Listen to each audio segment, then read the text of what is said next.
વિદ્યાર્થી મિત્રો, આપણે વાત કરીએ છીએ આર્થિક વિકાસની. આર્થિક વિકાસ, પ્રશ્ન થાય કે વિકાસ કોને કહેવો? તો વિકાસ જે છે ને એ એક પરિવર્તન છે, એક પરિવર્તનની પરિકલ્પના છે જેને વિકાસ કહેવામાં આવે છે, બદલાવ છે.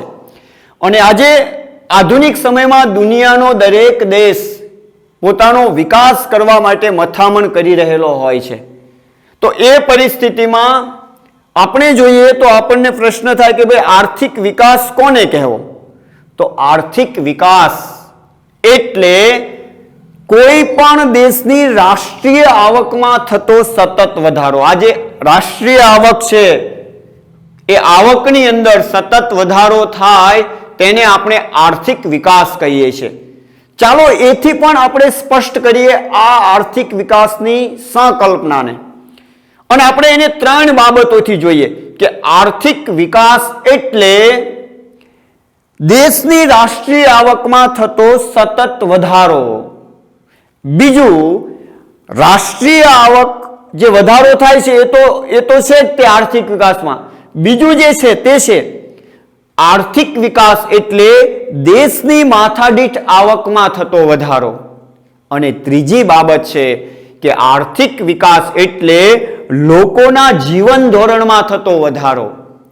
આ ત્રણ બાબતોને આપણે સંયુક્ત રીતે જોઈએ તો એવી પરિકલ્પના કે વ્યાખ્યા આપણે કરી શકીએ આર્થિક વિકાસની કે આર્થિક વિકાસ એટલે રાષ્ટ્રીય આવકમાં થતો વધારો, માથાદીઠ આવકમાં થતો વધારો અને લોકોના જીવન ધોરણમાં થતો સુધારો એટલે આર્થિક વિકાસ.